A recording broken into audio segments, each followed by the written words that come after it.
Bogena Billeret, bonjour. Quel est votre cursus universitaire? Bonjour.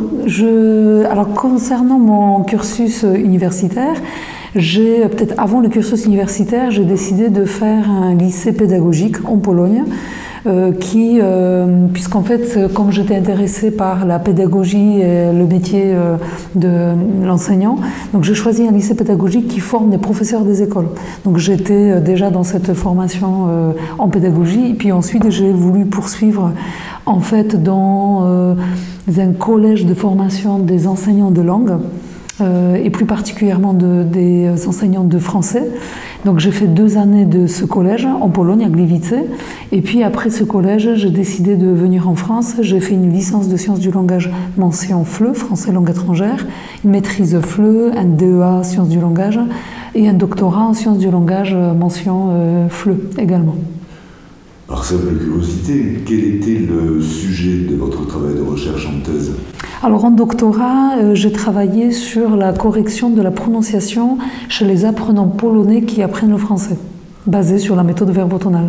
Voilà, donc vous faites également partie de la secte, bienvenue. Ça explique aussi pourquoi nous sommes en train de discuter ensemble. Tout à fait. Quel est le poste que vous occupez actuellement? Alors aujourd'hui, je suis à l'Institut catholique de Toulouse et vice-rectrice chargée de la vie universitaire, et j'ai un titre de maître de conférence en sciences du langage. Pourquoi vous vous intéressez à la phonétique corrective en français langue étrangère? Alors je m'intéresse beaucoup en fait à la phonétique corrective parce que cela correspond à mon expérience personnelle par rapport à l'apprentissage du français. Je suis polonaise, donc le français n'est pas ma langue maternelle, et quand je commençais le français au lycée, donc nous avons eu 3 heures de cours par semaine, et nous avons eu des cours en fait de manière très traditionnelle, basée sur l'écrit et pas du tout sur l'oral. Et je me suis rendu compte déjà au lycée que je rencontrais des difficultés en fait à comprendre le français et à parler le français de manière correcte. Donc c'était une vraie difficulté que j'ai rencontrée pendant ces 4 années.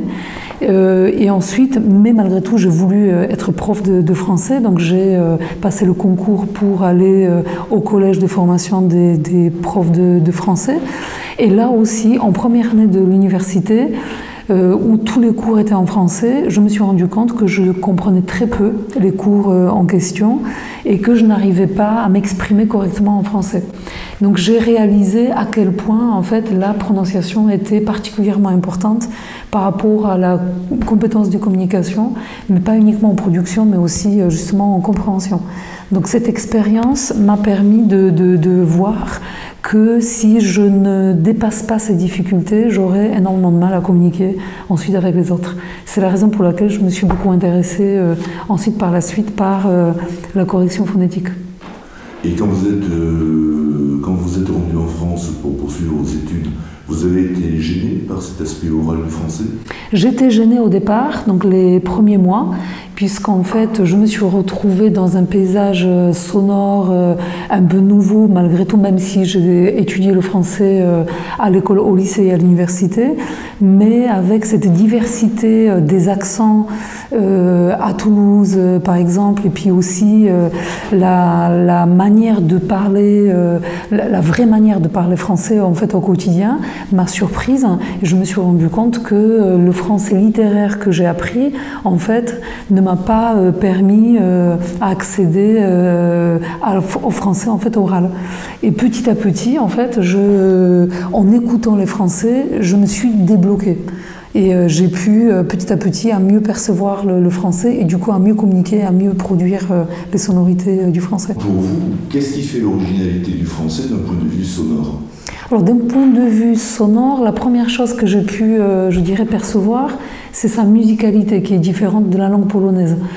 En fait, j'ai vu ce côté justement musical, ce côté rythmique aussi, quelque chose qui se répète dans le temps, et l'accent qui est différent, en fait la place de l'accent qui est différent par rapport à la langue polonaise.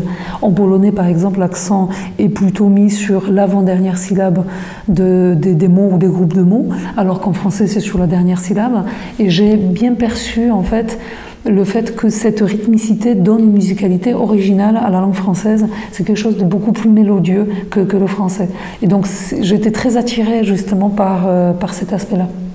Et cela vous a-t-il été difficile d'acquérir cette rythmicité particulière? C'était difficile au départ, mais j'ai passé beaucoup de temps à écouter les Français parler.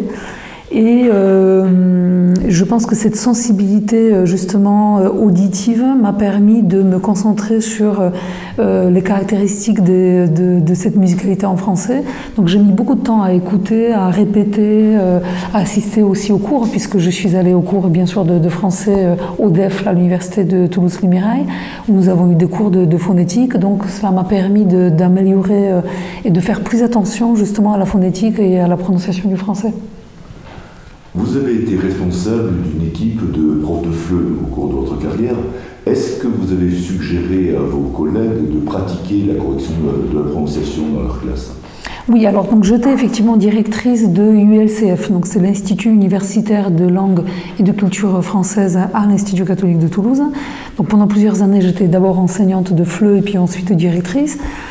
Et donc j'ai géré une petite équipe de 5 ou 6 enseignantes qui, la majorité était formée en fait à la correction phonétique, donc sensibilisée à la didactique de l'oral.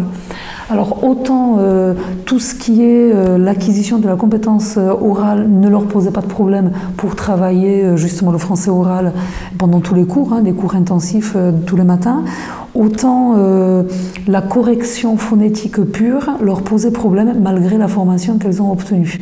Puisqu'en fait, ce qui revient toujours, c'est cette difficulté de maîtriser les outils techniques, le côté technique en fait de la correction de la prononciation, ce qui fait qu'en fait, elles ont rapidement laissé de côté cet aspect-là.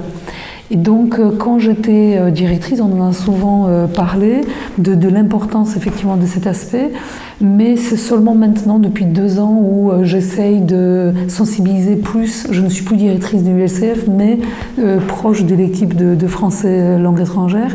Et j'essaye, par la mise en place de plusieurs actions, de les sensibiliser à cet aspect-là. Et les collègues de FLE réagissent-ils positivement? Alors positivement, elles ont envie de progresser dans ce domaine. Donc je pense que nous allons mettre en place plusieurs actions justement dans ce sens-là. Et donc elles sont très ouvertes, très intéressées, mais en difficulté quand même aujourd'hui.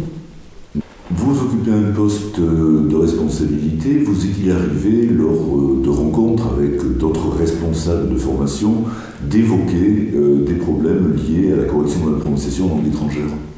Oui, alors en fait, dans le cadre de mon travail aujourd'hui, j'ai pu échanger en fait à plusieurs occasions avec pas forcément des responsables de formation, mais des enseignants ou des personnes qui travaillent dans le domaine de la correction phonétique. Donc tout d'abord, j'ai repris en fait la recherche depuis 2 ans, puisque après avoir occupé plusieurs postes à responsabilité au sein de l'ICT, donc j'ai souhaité depuis 2 ans reprendre certaines activités dans ce domaine. Et à l'occasion de plusieurs colloques auxquels j'ai pu participer cette année, que ce soit en Pologne ou ailleurs, d'échanger justement avec des chercheurs et des personnes qui sont en responsabilité ou qui s'occupent de la phonétique, et de voir à quel point en fait cet aspect-là est particulièrement important dans l'enseignement des langues, puisqu'en fait on voit à quel point la phonétique est la base de toute compétence de communication. C'est un paramètre vraiment fondamental dans l'élaboration d'autres compétences, que ce soit syntaxique, lexicale, grammaticale, etc. Et aussi un point qui me paraît important et que je souhaiterais souligner et travailler avec les enseignants, c'est tout l'aspect, le facteur un peu psychologique, c'est-à-dire le plaisir de parler, de bien prononcer, du coup d'avoir une certaine confiance en soi parce qu'on sait bien prononcer, du coup on sait bien communiquer avec les autres. C'est ce que j'ai un peu vécu aussi par ma propre expérience, puisqu'à partir du moment où on voit qu'on prononce bien, on s'ouvre aux autres, on communique mieux et on s'intègre mieux aussi. C'est-à-dire on s'intègre mieux à la culture et au pays dans lequel on vit. Et je pense qu'on accède plus facilement justement à la culture du pays et on s'ouvre, enfin on fait plus attention aussi du coup aux autres, etc. Donc je trouve que cet aspect psychologique et l'ouverture aux autres me paraît vraiment particulièrement important. Et je fais le lien un peu avec notre charte, la charte de l'Institut catholique de Toulouse. Je trouve que le fait de faire attention justement aux plus faibles et aux personnes qui se retrouvent en difficulté est un aspect à mettre en valeur. Donc dans le cadre des différents colloques, on a pu échanger sur justement cet aspect psychologique, cet aspect de la motivation, de la confiance en soi, qui permettent une meilleure intégration dans le pays. Oui, en même temps, c'est vrai que ce que vous avez souligné, c'est aussi le plaisir, en quelque sorte, voire même la jouissance esthétique de parfaitement maîtriser le système sonore de l'autre langue et de pouvoir se couler, en quelque sorte, dans le moule socio-culturel des natifs. Il y a véritablement une sorte de plaisir de se dire, tiens, je change de personnalité, je change de peau, je suis accepté par les autres, dans la mesure où l'accent est très souvent, effectivement, la marque d'une différence. Complètement, c'est-à-dire que j'ai l'impression, le fait de pouvoir bien prononcer, j'ai l'impression presque d'avoir une autre identité, une identité française, ce qui contribue à une meilleure intégration effectivement au pays. Et le fait d'avoir aujourd'hui la double nationalité, je me sens autant polonaise que française. Et je pense que la bonne prononciation joue un rôle aussi dans l'intégration effectivement en France. Donc j'ai l'impression, peut-être pas de changer d'identité, mais quand je parle français, d'être justement française, pleinement française. Et quand je parle polonais, c'est une autre sonorité, une autre prononciation, une autre langue, donc une autre identité, une autre culture. Dans quelle langue rêvez-vous? Alors je rêve en français aujourd'hui. Oh, d'accord. Donc là, ça montre effectivement que le français a pris un peu le pas sur le polonais. Oui. Ce qui, de notre côté, est normal, puisque vous vivez en France depuis plus de 20 ans. Voilà, donc ceci vont expliquer cela. Votre intérêt pour la phonétique vous a conduit, au sein de votre laboratoire de recherche, à prendre la responsabilité d'un numéro spécial de revue. Est-ce que vous pourriez nous en dire davantage le nom de cette revue d'abord et la thématique que vous allez aborder? Donc, il s'agit d'une revue qui s'appelle Interligne et qui fait partie donc effectivement de l'Institut des presses universitaires de l'Institut catholique de Toulouse, dans le cadre de l'unité de recherche qui s'appelle CERES, c'est-à-dire Culture, Éthique, Religion et Société. Et donc c'est un numéro spécial qui va porter sur l'innovation pédagogique pour enseigner la prononciation en français, langue étrangère et seconde. Et nous avons donc décidé de faire ce numéro pour surtout valoriser en fait les enseignants, les praticiens qui proposent des activités innovantes en correction phonétique et pour qu'ils puissent en fait décrire le déroulement de leurs activités, leurs objectifs et voir à quel point ce type d'activité est efficace. Ce qui fait qu'en fait, donc nous nous adressons surtout, comme je disais au début, aux praticiens de langue. Ce qui s'inscrit en fait dans notre équipe de travail, de notre équipe de recherche. Et je pense qu'effectivement, l'originalité de ce numéro, c'est qu'il ne va pas privilégier une réflexion de type universitaire, comme c'est très souvent le cas, mais il s'adresse en premier lieu à des gens qui vont exposer les travaux de terrain qu'ils pratiquent et les résultats qu'ils obtiennent. Tout à fait. Notre objectif est surtout pédagogique, de s'adresser aux personnes de terrain qui pourraient valoriser les pratiques qui sont effectuées sur le terrain.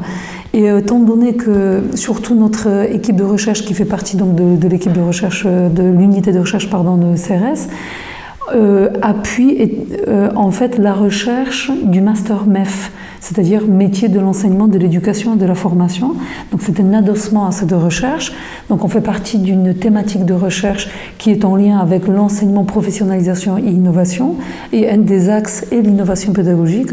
Et donc on souhaite, dans le cadre de ce master, sensibiliser les futurs enseignants de langue, pas uniquement de français, mais aussi d'autres langues qui vont travailler au collège ou à la maternelle ou au primaire, dans le cadre donc de cette formation, sensibiliser justement à la didactique de l'oral et à la correction phonétique. La sortie de ce numéro spécial est prévue pour quand?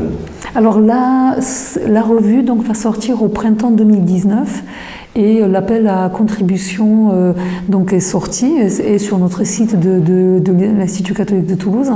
Et donc en fait, nous attendons les réponses des enseignants pour le 3 septembre 2018.